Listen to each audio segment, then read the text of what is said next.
South wa mina inyama yele nkosini yi ri yi driving school wino ndza ha ku hlomisa kambe titlonga ta mina ti wele ematili ta tsakama a ti layiti a ti trepu wino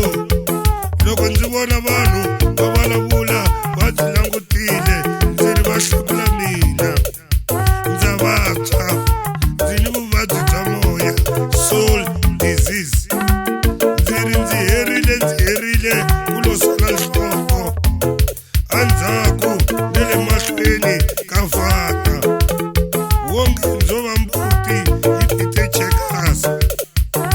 loko ku ba moya ndzo pfuna hi ku hoxa maribye eswikhwameni yi nge ndzi haye kahle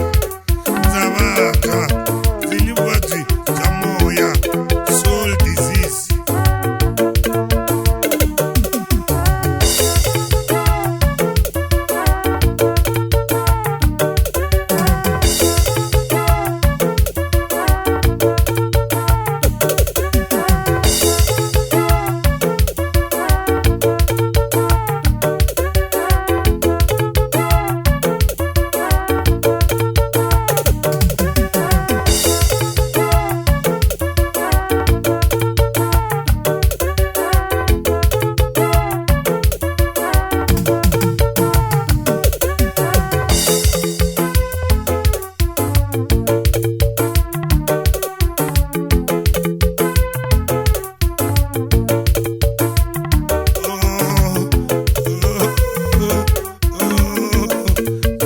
byi vutisiwi njhani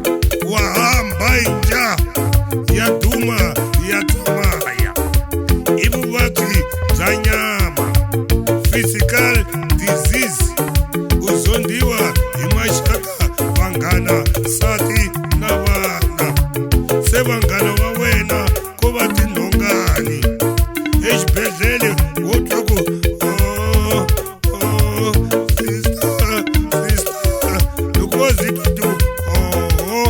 swi endlekile ku laveka malera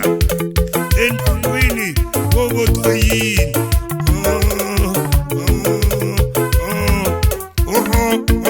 ola i ku hi khorisiwa le ka n'wamitwa leswi loko ku hleketa eka n'wamitwa a wu huma na misiha ya le xikhondweni ti tlhela hi phoma na rihlakahla nyamutlha ti ta tirhisa mina ndzi ta phana no